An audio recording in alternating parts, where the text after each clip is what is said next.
The United States cannot make enough aluminum. It never really could. Not anymore. But for years, we papered over that problem by importing it.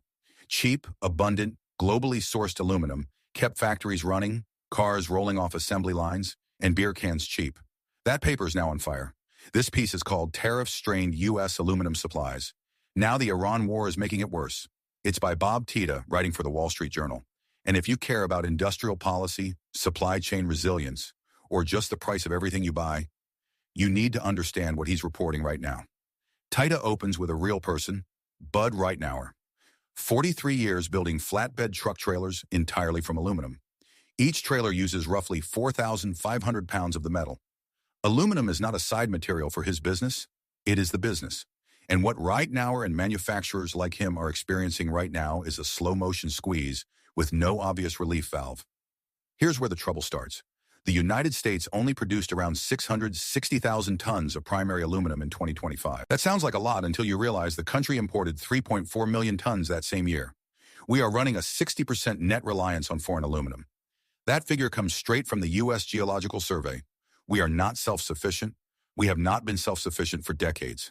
And rather than build domestic capacity, we leaned harder on imports. Then came the tariffs. President Trump imposed 50% tariffs on imported aluminum.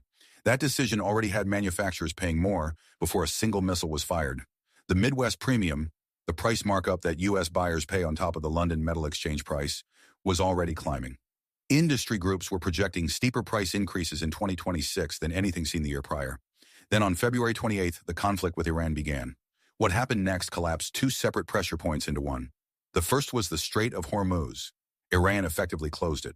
That strait handles an enormous share of global commodity shipping, and aluminum, which requires massive amounts of natural gas to smelt, is deeply exposed to any energy disruption in the Gulf. A plant in Qatar, jointly owned by Qatar Energy and Norway's Norsk Hydro, scaled production back to roughly 60% capacity because it couldn't get the gas it needed to keep the smelters running. Hindalco in India, a major aluminum supplier to global automakers, invoked force majeure clauses in its contracts. It simply couldn't fulfill orders. Then came the smelter strikes. On March 28th, Iran's Revolutionary Guard Corps hit two of the largest aluminum plants in the world, Emirates Global Aluminium in Abu Dhabi, Aluminum Bahrain, known as Alba, in Bahrain. EGA runs a 1.5 million ton per year plant. Alba runs a 1.6 million ton per year plant. Together, that's over 3 million tons of annual capacity struck in a single weekend. For context, the entire United States produces 660,000 tons a year. These two plants, individually, each produce more aluminum than the entire American domestic industry. The UAE and Bahrain were America's second and fourth largest aluminum suppliers. That supply is now in question. London Metal Exchange prices jumped 6% on the Monday after the attacks, reaching near 4-year highs. Bob Tita's reporting makes clear this isn't a story about one shock. It's a story about compound fragility. The tariffs weakened the system. The strait closure strained it further. The smelter strikes may have cracked it. Now, to be fair, there are counterpoints worth taking seriously. Analysts at Wood Mackenzie note that the U.S. military likely sources most of its aluminum from Canada, not the Gulf. Iran's stated justification, that EGA and Alba supply American military industries, is skeptical at best. The chain between Gulf smelted aluminum and a U.S. defense contractor is long and indirect. Canada remains our largest supplier, and that relationship is intact. Some economists would also note that markets are adaptive. When prices spike, substitutes emerge. Steel, composites, alternative sourcing from South America or Australia. LME prices, while elevated, have not gone parabolic. There are still functioning supply chains, just more expensive ones. Others on the trade policy side will defend the tariffs as a necessary push toward domestic reinvestment. The argument being, yes, it hurts in the short term, but the only way to rebuild American smelting capacity is to make imports expensive enough that the economics shift. The pain is the policy. Here's the Rockport take. All of those counterpoints are real.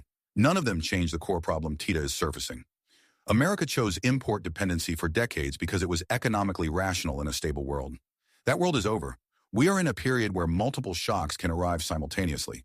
Tariff pressure from our own government, a shooting war disrupting shipping routes, targeted attacks on critical infrastructure in allied nations, and our industrial base has no shock absorbers left. The tariff defenders are right that domestic capacity needs to grow. But there's a sequencing problem. You can't slap 50% tariffs on aluminum imports while the alternative, domestic production, takes years and billions of dollars to build. The pain arrives immediately. The solution doesn't. What Tata gets right is the human texture of this.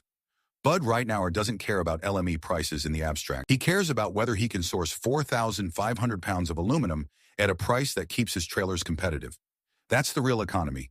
And right now, the real economy is absorbing a simultaneous policy shock and a geopolitical shock with no buffer to speak of. The bigger question this article points toward, without quite asking it directly, is whether we can have a serious industrial policy conversation in this country. Not just tariffs as punishment or signal, but the kind of patient, decade-long investment in smelting capacity, energy infrastructure, and materials security that would actually move the needle. That conversation isn't happening at the scale it needs to. Bob Tita's piece in the Wall Street Journal lays the groundwork honestly. It's worth your time. This is Rockport.